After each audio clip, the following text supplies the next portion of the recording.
visiting China, they need to follow all the rules, and they should function within the announced purposes of visit. And it is tourism, visiting relatives, transit, and they all should also follow the rules for migration registration. So the total period of staying there without a visa is 30 days, and there should be medical insurance with the appropriate coverage. And we all should understand the reasons for it. So you need to plan for any unexpected or expected events. And so I'd like to draw your attention to this. So as for business trips and study trips, and this includes the media, these trips are not covered by this rule. And, of course, the border officials, they can reject your attempts to visit on some grounds. I'm referring to all this to avoid any inconveniences for Russian tourists. And electronic visas will be available, but I would like to remind you that it is 30 days maximum. There's an agreement with China signed in 2013 for streamlining the border control, and this is also done with Hong Kong and Macau in 2010.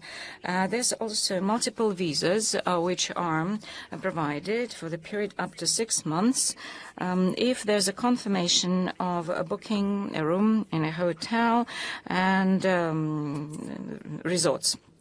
From August 2023, there's a bilateral agreement on tourist trips, which was initially signed in the year 2000. And currently, we are working out the possibility to limit the number of people in such groups, and also we are going to expand the period during which these people may stay there. And also we'll be developing all the agreements that are functioning already. The detailed material on this topic was published on the website of the Ministry of Foreign Affairs yesterday. And your second question is about contacts with South Korea and Japan. You know,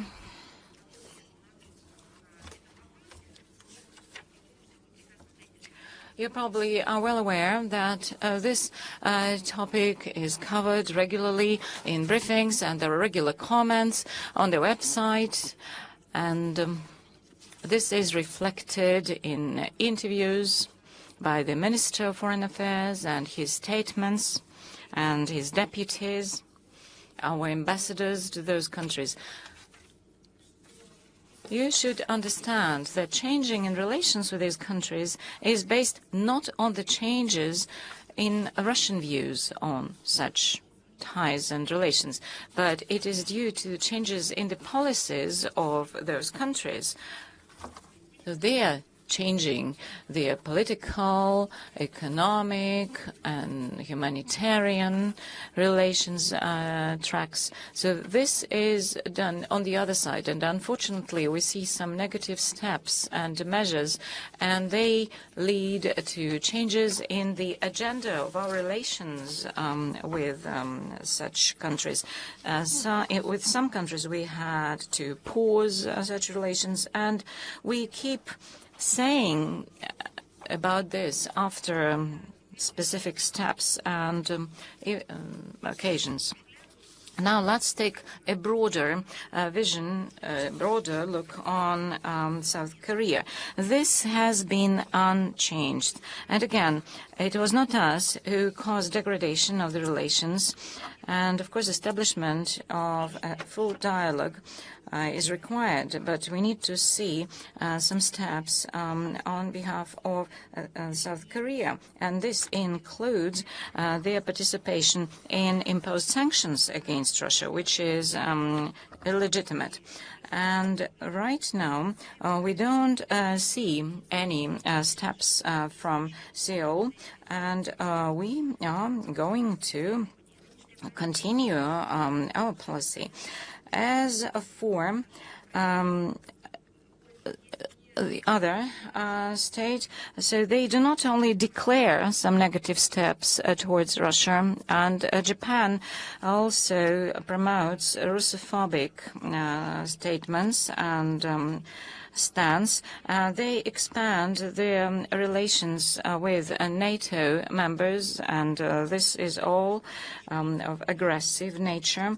And they continue helping the Kyiv regime, and they are toughening their rhetoric about some alleged threats from Russia or from North Korea or from China. In such a way, they are trying to justify to their population this course towards militarization. In this respect, we regularly inform the Japanese government that this line of action is a threat towards stability and security in the region. And this leads to another round of arms race. And it eliminates some symbolic security processes that were taking place in the past.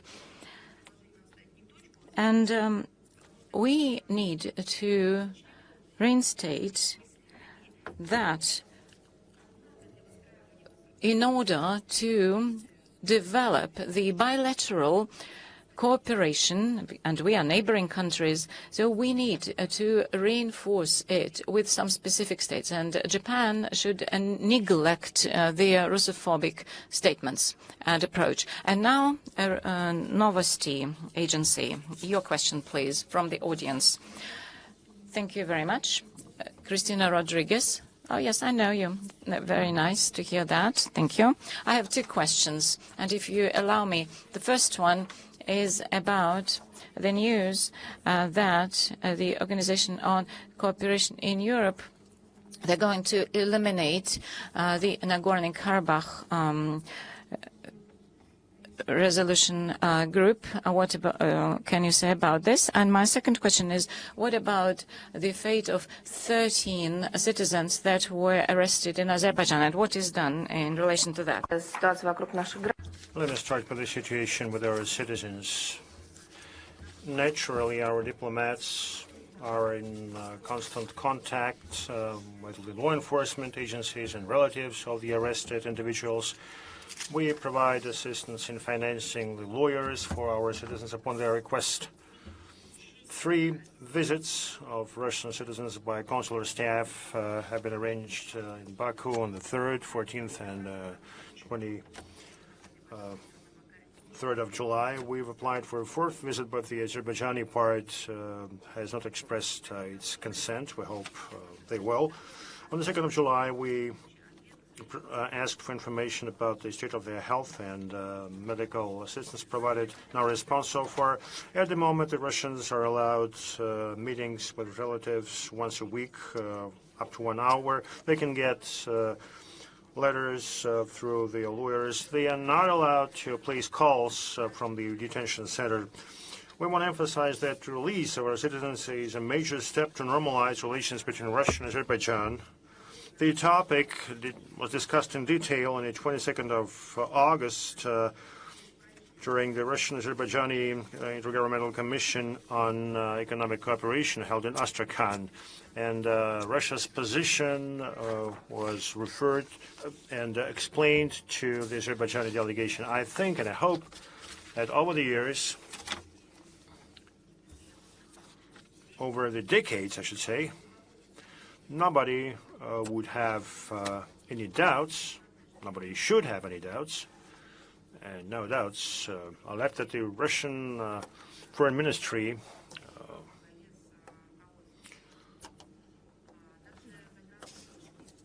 headed by its leadership. Our embassies, our consulates, consular offices at our embassies, our rep offices consider it a priority to provide assistance to our citizens and compatriots in difficult life situations. And this is not a political slogan, this is not just a line in our doctrine documents.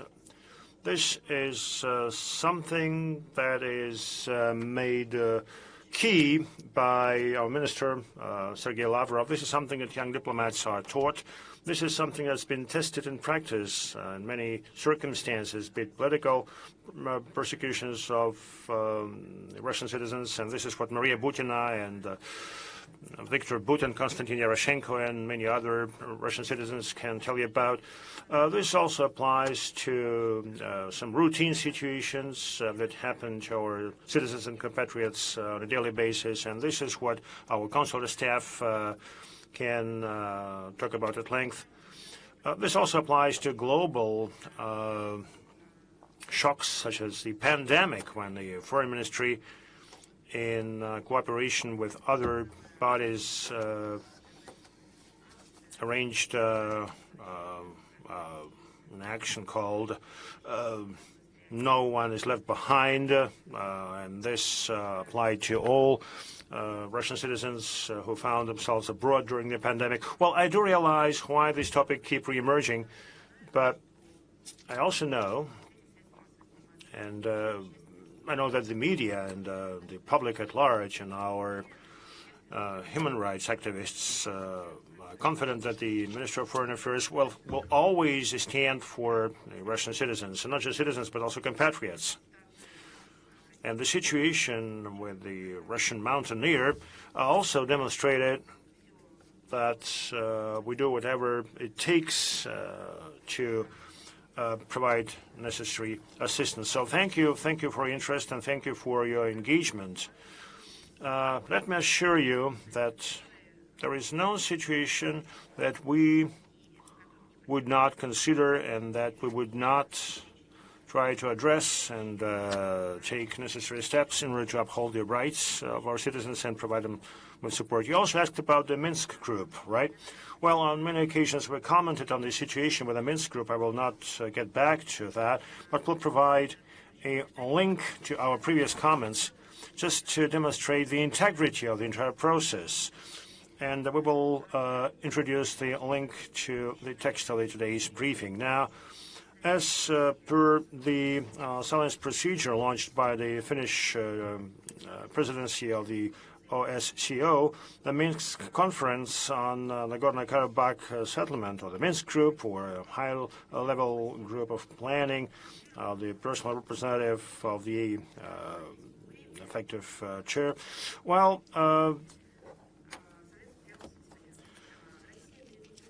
this decision came into force at noon on Central European time on September 1st. Russia, along with other OSCE members, participated directly in taking this decision on the basis of consensus. We consider this step well-grounded, and this is due to dramatic changes in the situation in the region. The initiative was put forward by Armenia and Azerbaijan, and throughout the operation of the Minsk group, the Russian co-chairmanship exerted the maximum efforts to address the tasks and issues needed to ensure peace between the friendly peoples of Azerbaijan and Armenia. Many practices of the Minsk group that have to do with the principles and methods of the settlements contributed to the restoration of peace and stability in the region. And this was stated in the tripartite statement of the leaders of Russia, Azerbaijan, and Armenia in November 2020. The president of China came up with an initiative having to do with the global governance during the SCO summit. How does the Russian party views the initiative put forward by China and its role in building a common fate for humankind. Let me remind you that on September 1st, during the SCO Plus meeting in Shanxi, the President of Russia, Vladimir Putin, came up with a clear assessment of the new initiative voiced by President Xi, and he expressed his support, and he invited colleagues to an in-depth discussion of this initiative. Please.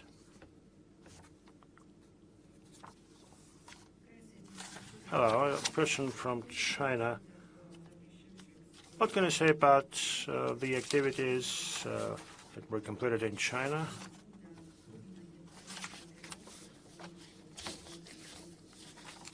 And the meeting attended by President Putin on September 3rd. Well, perhaps I once again would like to thank our Chinese colleagues and friends for extremely well-organized series of events under the China's presidency in the SCO, in terms of receiving the delegations and organizing the military parade on Tiananmen Square to commemorate 80 years since the end of the Second World War. And this applies to a whole range of the political parade, if I may say so, range of negotiations between heads of states who came to the capital of China. I read some reports on that, and I saw some very nice words addressed to the Chinese leadership who arranged such activities at the highest possible level. You know, both in terms of having these events as summits and in terms of sterling arrangements. So once again, China, thank you very much, and I want to thank the Chinese leadership and the Chinese people. I'd like to draw your attention to the fact that the assessments of the SCO summit participation and a visit to China and bilateral meetings, well, those assessments were shared by Russian President yesterday. Well, I couldn't even say whether it's yesterday or the day before yesterday. In the last 24 hours.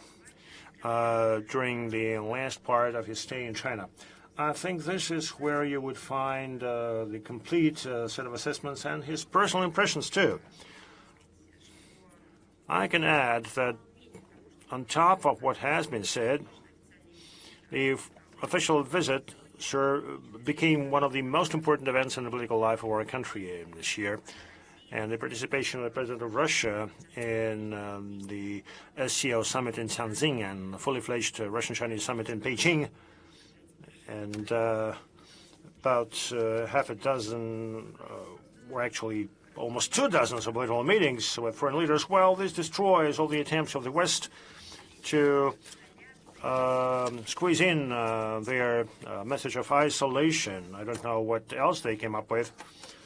You know, the global majority being second grade or so on. Well, none of the kind. This demonstrates full well the role of our country and the role of like-minded partners in shaping a truly democratic and just multipolar world order. The SCO summit that was held in Shanxi between August 31st and September 1st served as an outcome of a painstaking work to come up with a package of decisions. The initiative of the Russian president to upgrade the working bodies of SCO was implemented. Now, a universal center is to be established on the basis of the regional anti-terrorist structure with 2 branches on information security and combating transnational crime. The security policy agenda now includes the establishment of an anti-narcotic center. The partners also supported the Russian proposal on maintaining historic memory as to the heroic deeds of the peoples that put the Second World War to an end. And this is of special relevance now when Nazism is raising its head again. In the context of building consolidated positions on regional and global issues, primarily in terms of establishing a just and multipolar world order and non-politicized cooperation, we should mention the relevance of Tanzin Declaration of the Leaders. Major practical importance is attached to the decisions taken in respect to economy in terms of the preparation for the SCO summit to be held in November in Moscow, and aligning the agendas of the two key SCO mechanisms. For our like-minded partners from the global south and the east, it was really important to see that the SCO continues to cater to the interest indicated by many countries coming from different regions. Now, the SCO family got expanded. Laos joined the SCO. The SCO Plus meeting was very substantive and rich. It brought together an unprecedented number of invited guests, which allowed to arrange a broad range of bilateral meetings. The President of Russia on the 2nd of September, our President and President Xi held fully fledged bilateral negotiations, and then they continued a deep exchange of opinions in a narrow format. Leaders discussed issues of mutual interest, and the summit culminated in signing of more than 24 of interdepartmental and corporate documents, including some breakthrough documents in energy, agriculture, science, technology, education, and other areas. I will not even try to dwell upon this, because this is something that has been extensively covered during the press conference and press op offered by our president. Suffice it to say that we're all quite confident that both the governments and the media and other stakeholders, that the negotiations will provide a major impetus for future cooperation and strategic collaboration that is standing to the stress test and demonstrates its immunity to external pressure. This would also help further deepen our relations with our neighbors. No less important part of the Beijing program was the participation of the President of Russia as the main guest in the festivities to celebrate the 80 years since the end of the Second World War and the defeat of the militarized Japan.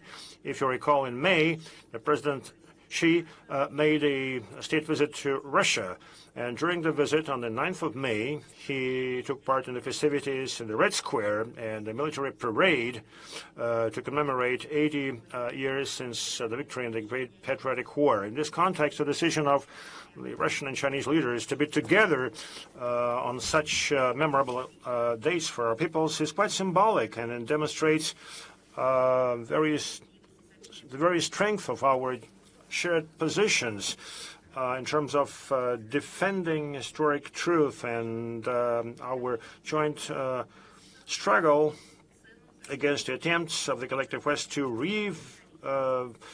revisit the outcomes of the Second World War, to maintain the memory of the heroic deeds of our previous generations.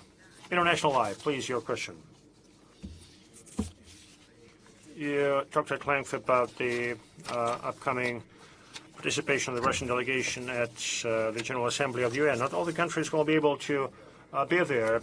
We heard that the American authorities refused to issue a visa to Mahmoud Abbas, the head of the Palestinian Authority, or they would cancel the visas that have been issued. How could you comment on that? On the 2nd of October, this issue was discussed during a telephone call between Deputy Minister of Foreign Affairs of Russia, Mr. Vershinin, and Vice President of the State of Palestine. And there is respective information on our website. During the talk, the Palestinian colleague expressed concern with respect to such actions on the part of the American administration. And this obviously affected the Palestinian representatives that planned to attend the UN session, that is a blatant violation of the agreement between the UN and the government of the United States regarding the location of the headquarters. We expressed concern, and we also expressed support to Ramallah.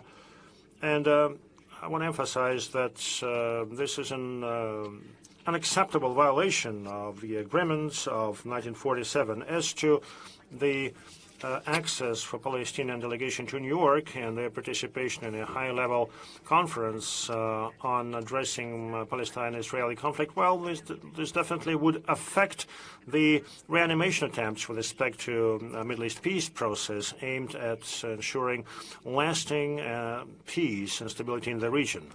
Please. Thank you.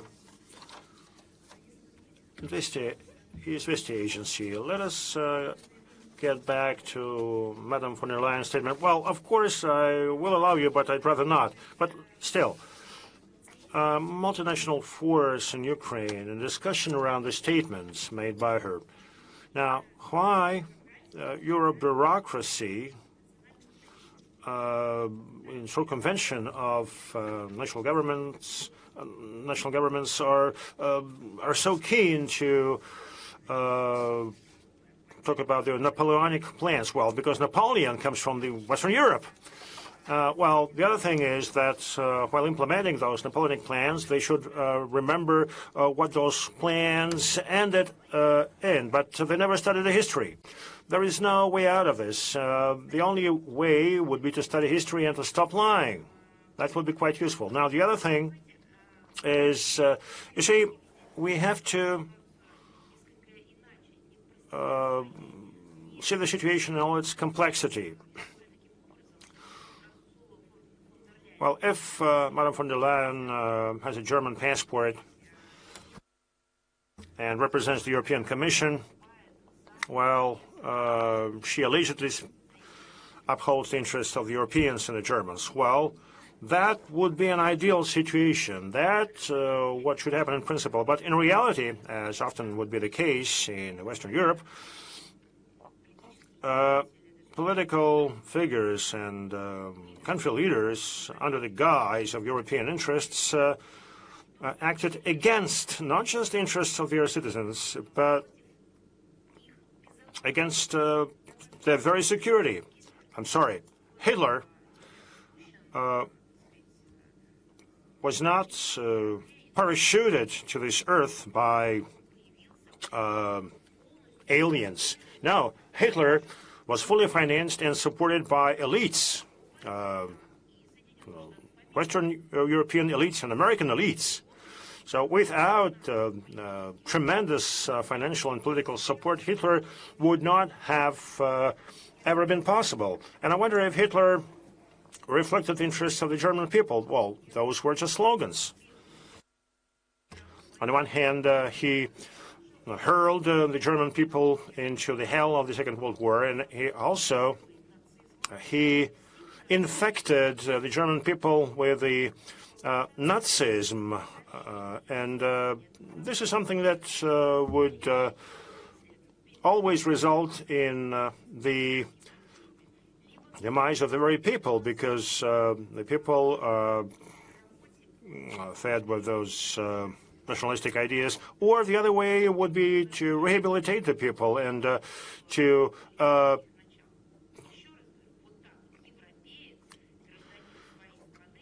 do something about their mistakes. Once again, this is a European. The person who talked about his care about his motherland, well, all but destroyed his own motherland. And we talked about some repercussions of those very developments when we talked about reunification of Germany. You've mentioned Napoleon yourself. Well, Napoleon is a good example of commander thinking of the best for his home country, having huge ambitions to become the conqueror of the whole world. That was a world conquest. He was not just trying to conquer our country. He was aiming for Africa, all around the world. He was trying to destroy everything under the pretense of caring for France. What was the outcome of it for France and the French?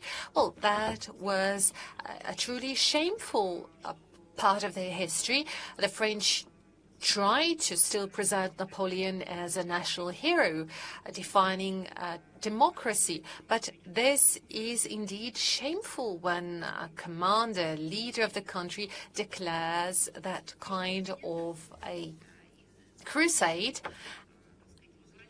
And then he was brought back to his country, and Napoleon ended his life definitely not as an emperor. So that's not the first time in history we witness something like that, and there are other reasons why such statements are made by Western politicians. The economic situation in the West is critical. They abandon from the energy resources that they counted on with their own strategy. Without stable, sustainable and predictable supply of energy resources in terms of their volumes and prices, is something that they would never achieve in terms of economic growth. And they need to explain it somehow to their own population. And since we're talking about Madame von der Leyen, she needs to explain to all European countries why the current economic slowdown is happening. And they decided to come up with an outrageous Russophobic position and the respective agenda.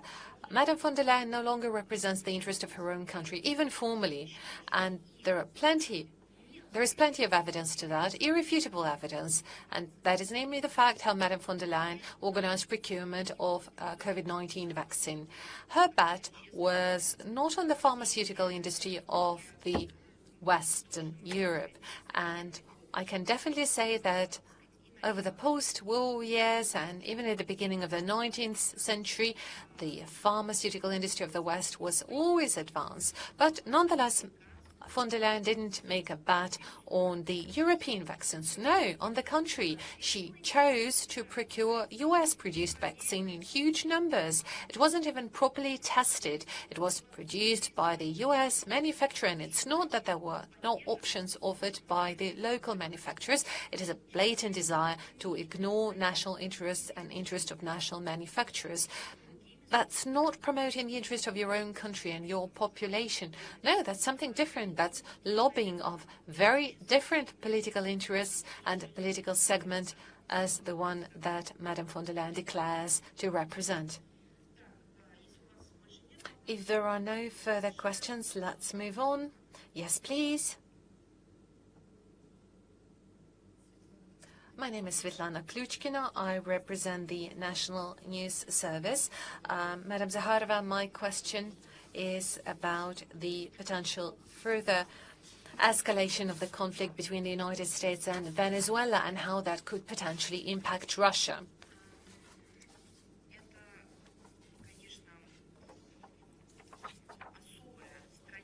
Well, that is a very particular new page that is turning in international relations. That is specifically what the West is doing towards those countries that are willing to conduct independent national policy. This is totally unacceptable to act in this manner.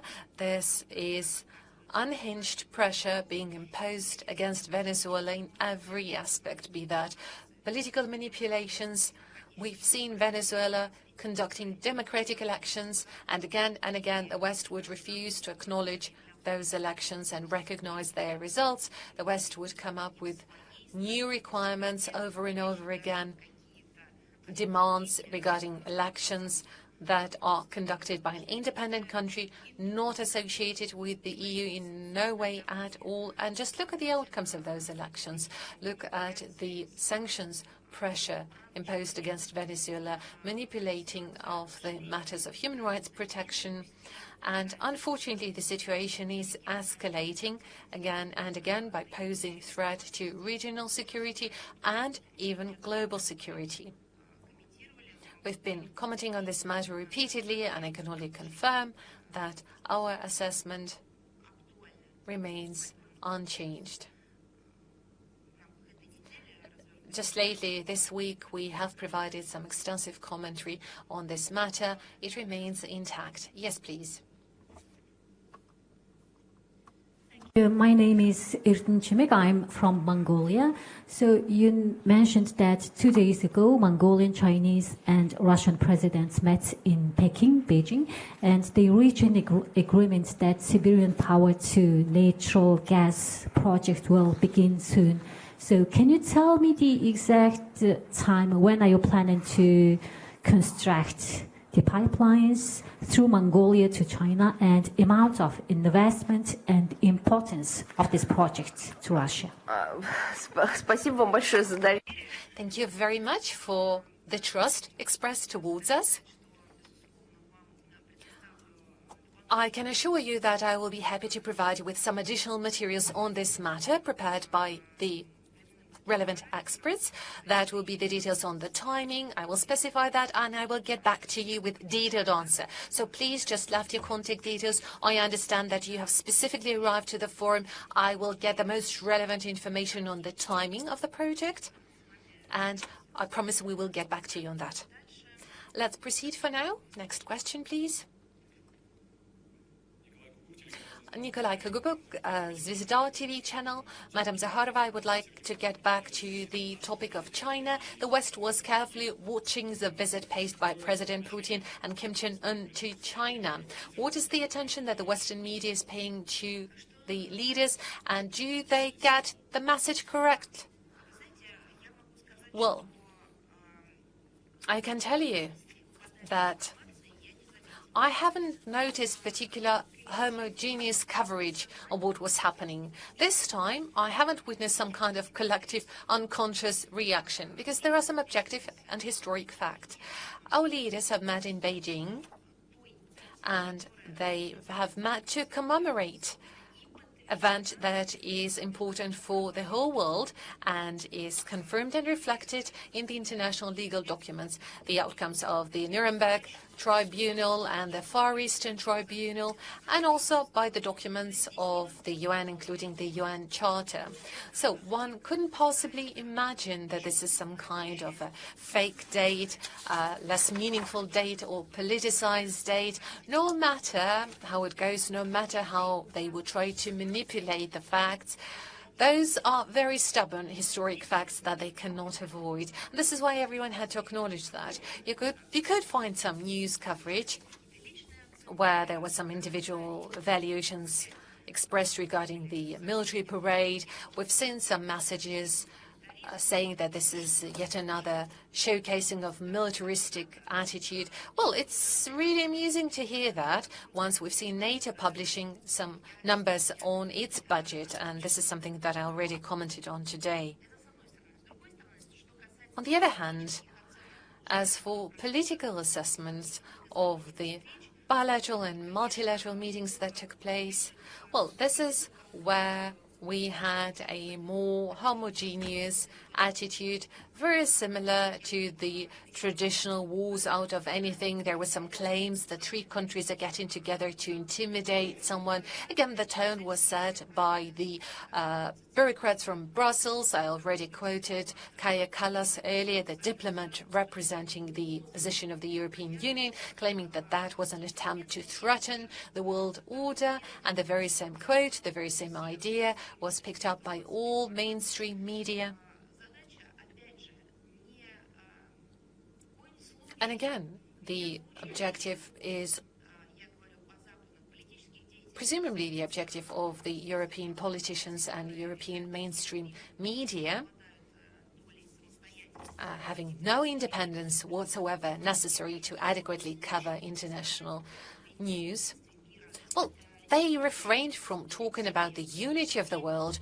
They never wanted to say anything about friendship, mutual understanding, or necessity to unite our effort to collectively combat global threats. Just lately, we would hear about the importance of uniting our effort in combating international terrorism and global pandemic. At least on paper, it was there. Today, the mainstream media in the West are shying away from writing anything even remotely close to that. All they focus on is the world order based on their rules, rules-driven world order. They do not recognize individual national interest of the countries. They do not recognize the world order based on collective shared arrangements. And we therefore see their evaluation in the media. Well, earlier we would say that we find it upsetting, but now all we feel is kind of a sympathy, because what they look at is not in the mirror. They look at some kind of a picture that they have drawn themselves, and they are not even ready to look into the mirror and look adequately in their own reflection. They are not ready to take a brave look into the future. They're no longer capable of predicting the future. All they're trying to do is to make the actual reality fit into their outdated vision of the world. And obviously that can't be done. They have never been able to do that in the past. We know what was the outcome of the policy of colonialism. It resulted in decolonization. The world imperialism was defeated. And today, when we see that former colonies are doing much better economically and even socially, they are now far ahead of their former masters. Well, obviously, that can no longer fit into the outdated world order based on the rules imposed by the West. Let us move to questions online. We have colleagues from Reuters with us. Over to you. Oh, you're here in the room. Apologies. I can see you now. Thank you very much. Thank you. You've already mentioned that there were a lot of comments expressed on the SCO summit, but nonetheless, can I please request you to share your assessment with us once again, and what is the long-term meaning of the SCO summit? Can I please answer your question in one sentence? You rightfully mentioned that I already commented a lot on the specific figures and facts and arrangements achieved. The one sentence I would make today is the following. Your question was very nuanced. You asked about the long-term impact of the SCO summit. We know what it means to us for today. We know what it means in the long run. Well, in the long run, the SCO summit is the actual practical implementation of the new multipolar world. Those are not just the shapes identified in political declarations. Those are practical steps to strengthen the ties. And, well, I wouldn't want to use the word to cement, because to cement would mean that it wouldn't stay there forever. We would like to emphasize the voluntary nature of strengthening of this collaboration. And by doing so, we define the essence of international relations, coining the term of multipolarity. Multipolarity is not just a nice word. This is a very specific applied construct, and decisions made today is the foundation for it, the foundation for multipolarity. Well, sorry, I wasn't able to answer your question in one sentence, but nonetheless, it was a fairly short paragraph. Yes, please. Hello, Madam Zakharova. I represent Moscow, Letova School. Digression from the earlier questions, if I may. At the very end of your speech, you mentioned various awards and competitions that you organize for students and school children. My question is the following. We have children section here called Eastern Economic Forum Junior. We have 80 students in total. Sorry. May I try and guess your question? Let me look at you and I will guess what is the question you have for me in the name of school children. Where summer is going away? What are the cities that summer is relocating to? No, not really. That wasn't my question. We have a lot of school children watching this recording, many more to watch it later. Some of them are about to choose a university for their future studies. Some of them are not fully aware what is going on. Some of them may choose to become diplomats willing to defend and represent Russian interests at the international arena. I'm wondering, your ministry, the Ministry of Foreign Affairs, are you open to cooperation with universities in the region, specifically in the Far East? If you do, what are the universities that you have closest connection to in terms of academic development, doing competitions and Career-wise, do you offer internships in Russia and abroad? And what are the general trends you recognize among alumni coming to work in the ministry in Russia and abroad? Is there a trend to see an increase in the number of students who got educated outside of the traditional educational system, being MGIMO or the Diplomatic Academy of the Ministry of Foreign Affairs? Well, I wouldn't even know where to start. Let me start from your last question. In fact,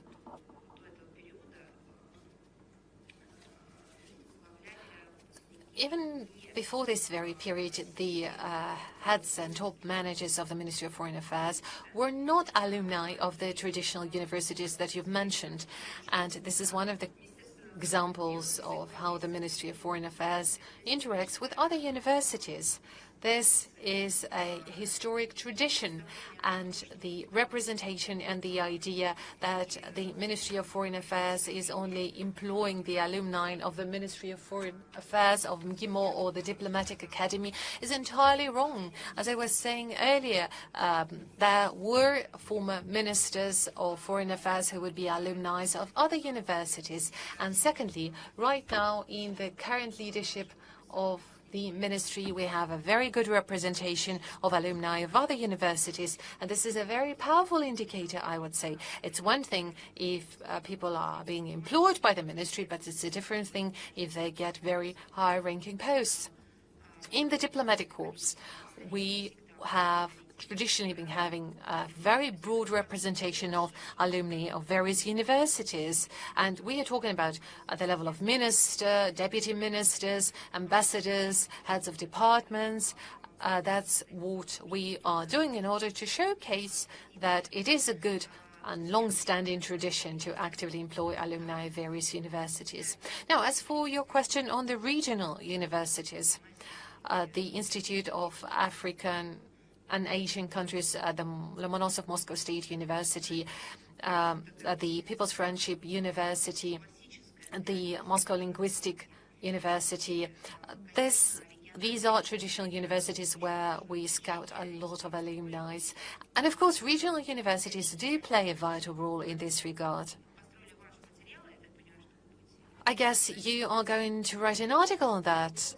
No, not really. Okay, fine. But anyway, I will prepare some statistics for you. I will prepare a statistical note for you to show the number of alumni we have employed at the ministry from the regional universities. I will also cover some data on the alumni of St. Petersburg and Vladivostok universities. That goes without saying. We clearly get alumni from those universities and they become part of our team. Some of them go directly to work in the embassies abroad. So that is indeed a large-scale, actively developing area.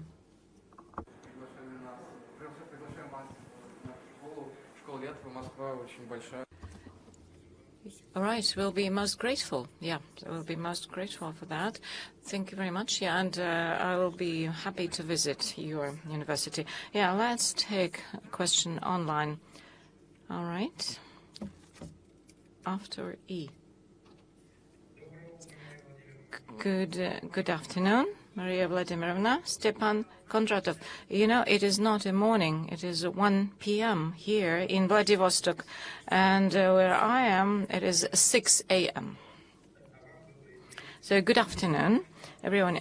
We have one question. At the SCO summit, it was nice to hear that Russian, Chinese settlements reached 95%, which is actually a historical record. And of course, analysts in the West, they started publishing various statements that now the economy of Russia is directly dependent from the Chinese economy. What about your vision? What is about strengthening this balance of relations? And what about multi-vector Russian policy? in the context of possible and potential warming of relations with Washington. When we were trading with the European Union, I never heard about this dependence, so they never spoke about it, and there were no publications that we were becoming dependent on them, so they didn't care about it. So this is what we can say now. Don't you worry about this. Yeah, we'll cope with it. And we'll survive. And, this alleged care about us, and we see all these statements in the same publications of these new packages and boxes of sanctions they are preparing for us. And somehow they are not confused by it. So on the one hand, they express their concerns, and on the other hand, they are trying to do something worse for us. So this is quite absurd. It seems like they don't observe the logic that we are looking for substitutes for them, and we are working on our trade balance, and we are turning to other parts of the world because West Europe does not want to continue normal trade relations with Russia, and this is due to their sanctions they imposed on us.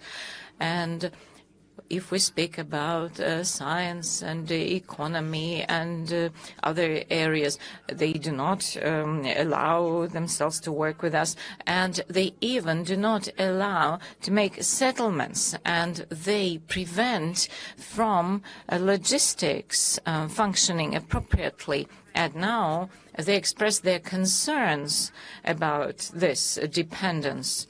So once again, I should say, please, don't you worry. It is absolutely fine, and we can manage on our own. And you can prepare other packages of sanctions, and we can survive all that. And we can understand ourselves how and where we need to develop economic, humanitarian, and other relations.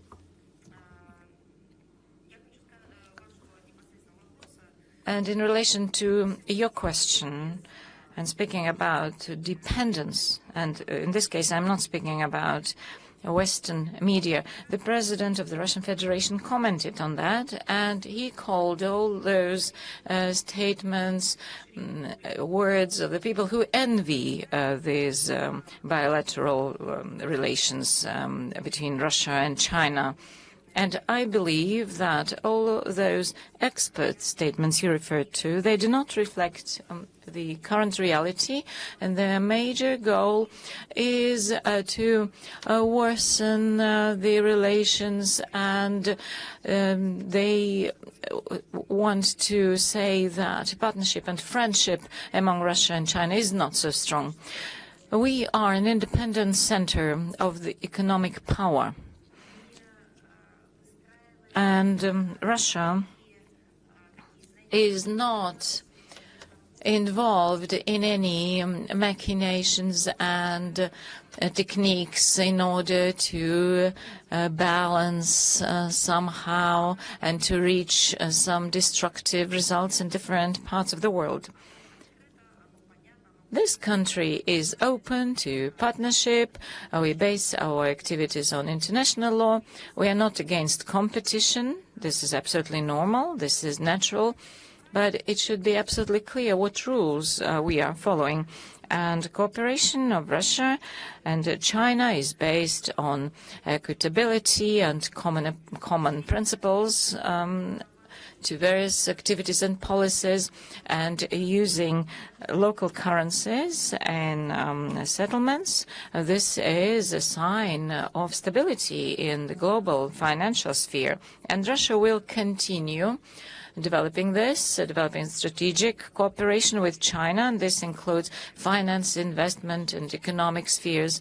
And, the common denominator here is that Western media, they are an instrument in the hands of Western politicians, and now they threaten China. They threaten China with sanctions and the use of secondary sanctions and all other appropriate instruments which are in line with their level of development now.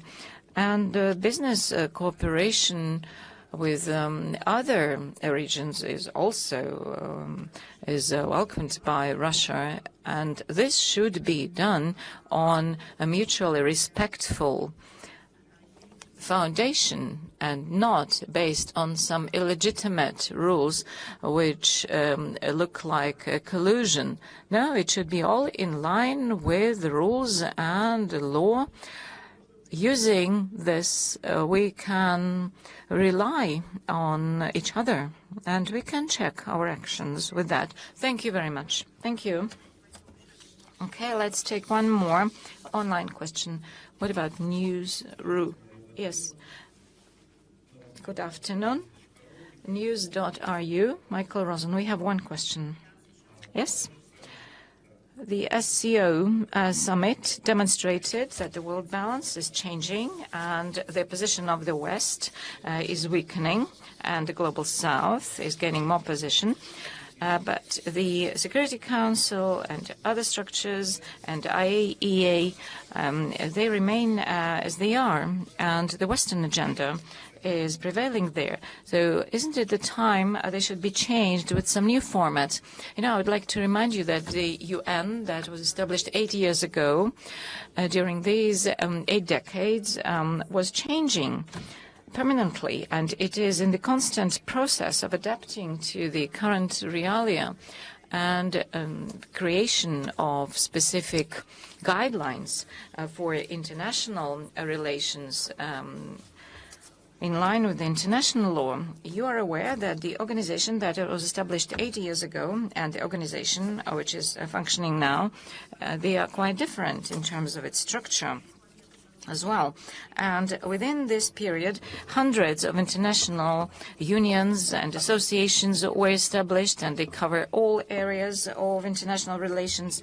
Only the General Assembly of the United Nations includes 108 observers, and it is countries from all parts of the world.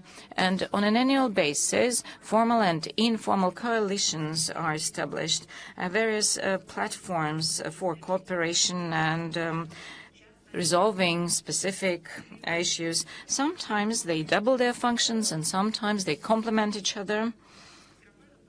And this process is developing, and this enables the countries to combine their potential and to deal with common tasks and challenges. So we are speaking not about the structure or establishment of some new structure.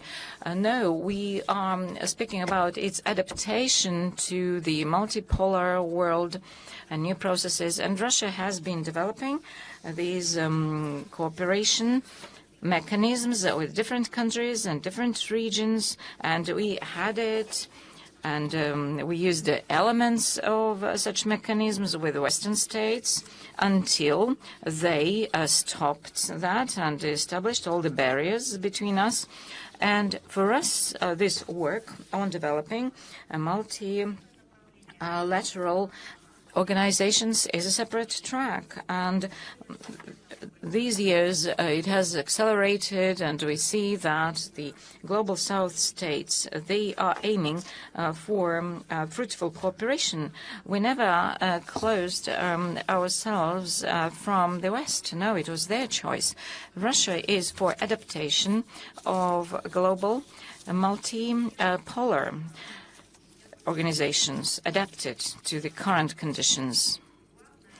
And the most important thing is when we assess the functioning of existing formats and organizations, the major thing is whether they can serve the humanity and people and not only some specific group of states or just one idea. The most significant thing is to see practical results in the name of the whole humanity and people, especially if we speak about practical results of functioning of these organizations. Right, thank you very much. Okay, let's move on. We have another online question. Okay, the voice of the motherland, Голос Отечества.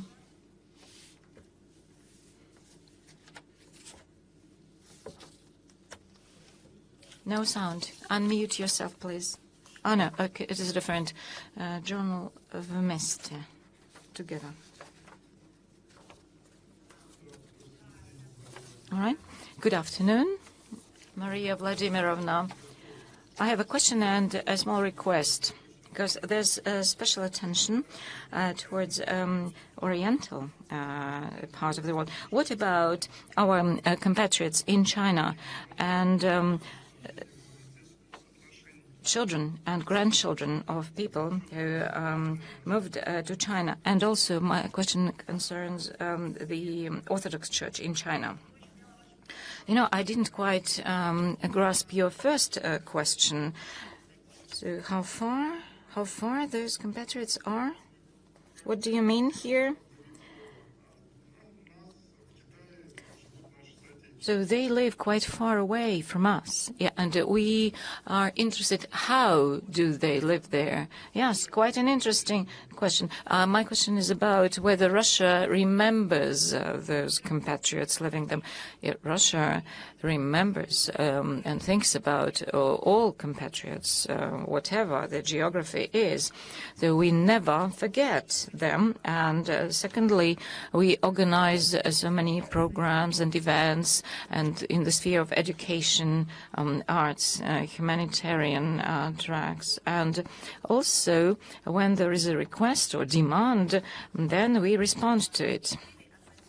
And speaking about the Russian Orthodox Church, you know, I think, and actually those people who studied in Russia, and here we speak about Chinese citizens who graduated from universities in the Soviet Union in the 1950s, and of course there's not many people from that generation still living, and they have always loved Russia. They have been most grateful, and they have been actively using all the knowledge and skills they gained in the Soviet Union, and they brought up their children along these lines.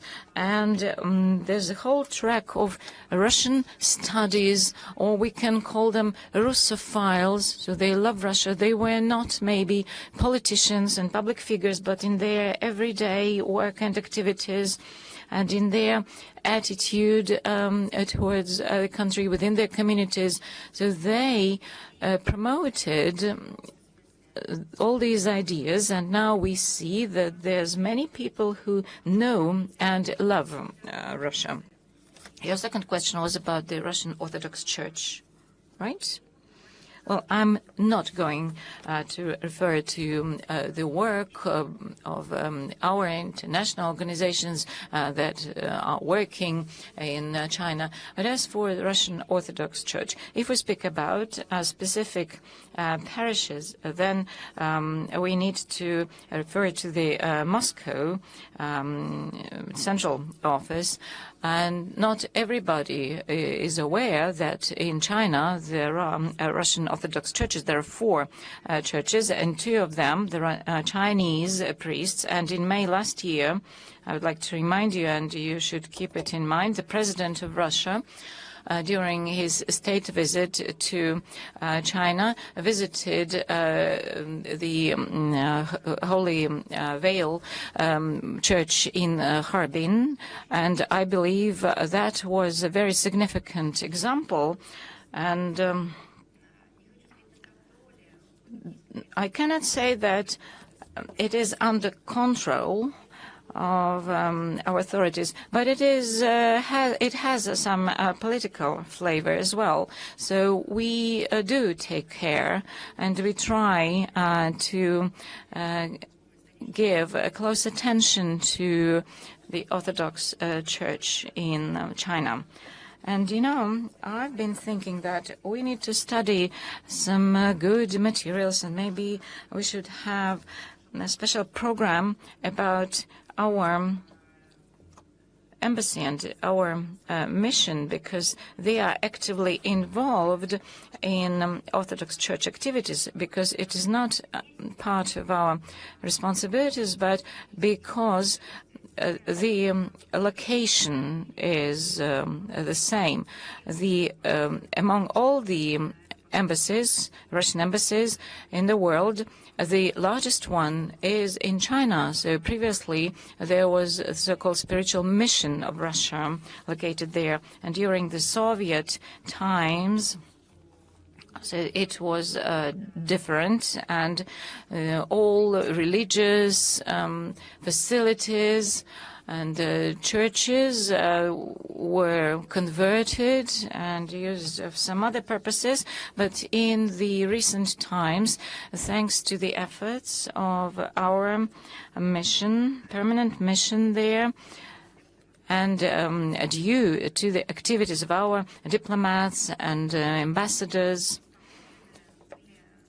the church in the embassy was restored, and you won't believe it, and I can't believe it. I saw it in my childhood because I used to stay there, and you know, in that church during the Soviet time there was a garage, there were cars inside it, and it was like a hangar, like a workshop for large vehicles, and there was a car wash there and all that.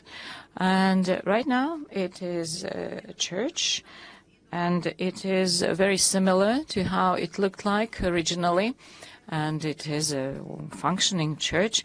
And you actually reminded me about we need to prepare, put together all these materials. It is available, but we need to make it publicly available. And also I would like to remind you that the spiritual mission in Beijing played an important role for 150 years. It was like an embassy, and it was the birthplace of Chinese studies for Russia, and later the Russian embassy was placed there, and members of that mission initiated the systemic studies of China, and also developed first dictionaries, and the transcription for the Chinese hieroglyphics was proposed. And now there is a church. For many decades it was not used as a church, and in 2009 this church was opened up, and also in Harbin and Beijing and Shanghai and Hong Kong there are other Orthodox churches, and with the permission of the Chinese authorities and in line with the Russian laws, they have services and mass services, and also there are other religious facilities that are used as cultural centers. And cooperation in the sphere of religion plays a very important role. And in the Foreign Ministry of Russia, we pay great attention to this. And among the priorities, it is taking care of our compatriots and management of all those buildings and churches in China. And about 23,000 of Russian citizens live permanently. It is in Guangdong and Jiangsu provinces, in Shanghai and Beijing. And in Hong Kong, Guangzhou, Dalang, and Beijing, Harbin, Jiangdu, and Shenyang, with support of the embassy and consulate general, there are Russian clubs, and in the period from 2024 2025, celebrations and festivities were organized. It is traditional religious holidays and New Year's holidays and celebration for children. Among other significant events, there was the 4th International Scientific Conference. It is in Harbin, and it will be actually taking place in September, starting from September 16th. And also, speaking about our compatriots, there are scientists there, and last year on the 6th of November, there was a meeting with scientists. Also, there is a public chamber. And on the 7th of November in 2024, there was a children's conference dedicated to the Science Day. And also there are various youth scientific clubs on the 9th of March this year. We also organize and hold all Russia awareness-raising activities and educational events, and so-called total dictation when Russian texts are dictated. And on the 24th of April this year, there was 19th conference of Russian compatriots residing in China. And among the events of it, there were meetings devoted to the 80th anniversary of the end of the Second World War, and various activists and students shared their vision and exchanged opinions and identified priority tasks for future projects development. And we spoke about popularization of the Russian language in China and more active activities among students, and also helping people in difficult situations. Also, a military memorial events were organized in 2025. There were numerous events, and one of the goals is to combat falsification of history. Then there were flower-laying ceremonies with participation of our compatriots, and then the Immortal Regiment campaign was held, and the Coordination Council on Russian compatriots protects human rights of our compatriots in China. We promote internet projects that offer information for businesses operating in China. We also have a hotline on legal and psychological counseling. Compatriots represent Russian communities in China within the coordination committee. Delegates from China participate in various fora, such as the 8th Global Forum of Compatriots held in Moscow in October, regional conference of Russian compatriots in the countries of Asia Pacific,